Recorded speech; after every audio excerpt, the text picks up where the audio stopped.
Si la parole est à présent à notre collègue Madame la sénatrice Dominique Vérien. Merci Madame la Présidente, Madame la Ministre.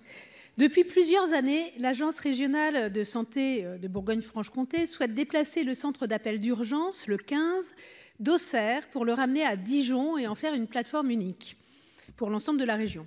Pourtant, les élus de Lyon, les personnels de santé et les habitants souhaitent maintenir cette présence en mutualisant les centres d'appel du 15 et du 18. Cependant, le projet n'avance pas, l'ARS ne communique pas et le flou perdure. Ainsi, Madame la Ministre, ma question est particulièrement simple.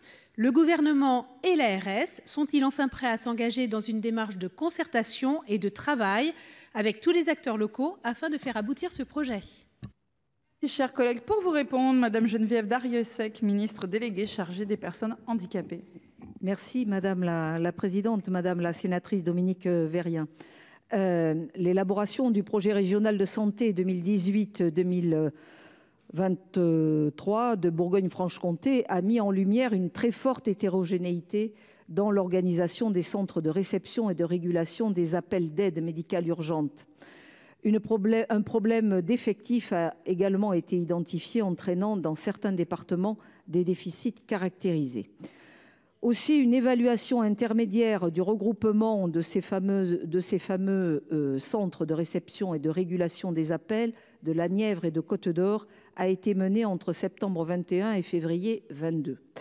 Dans le cadre de cet audit, l'ensemble des acteurs concernés, professionnels, élus locaux, parties prenantes, y compris ceux du département de Lyon, ont eu l'occasion de faire entendre leur voix. Ce sont plus de 70 personnes qui ont été auditionnées.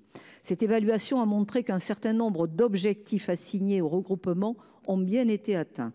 Elle a également permis d'identifier des pistes pour renforcer encore la solidarité et la coopération entre les acteurs.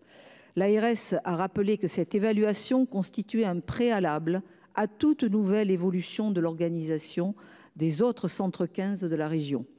Ainsi, en août 2022, il a été proposé aux acteurs de Lyon de confronter les résultats de l'évaluation à l'examen spécifique de leur département. Cette démarche alimentera les travaux de révision du projet régional de santé destiné à aboutir à l'automne 2023.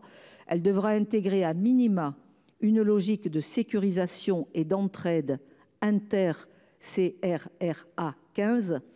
Et cette révision s'effectuera dans le cadre d'une large concertation avec les acteurs des territoires, à laquelle, bien sûr, vous serez totalement associés et dont il vous sera rendu compte. Merci. Chers collègues, il vous reste plus d'une minute pour répondre. Merci Madame la Présidente. Madame la Ministre, vous parlez d'hétérogénéité, vous avez raison, et d'ailleurs le centre 15 de Lyon était parmi les meilleurs de France.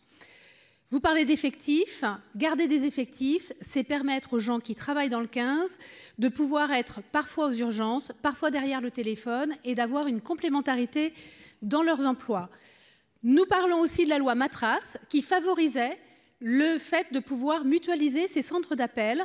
Et les seuls endroits où éventuellement ça ne se fait pas, c'est parce que éventuellement les rouges et les blancs ne s'entendent pas. Chez nous, ils s'entendent parfaitement et tout le monde est uni.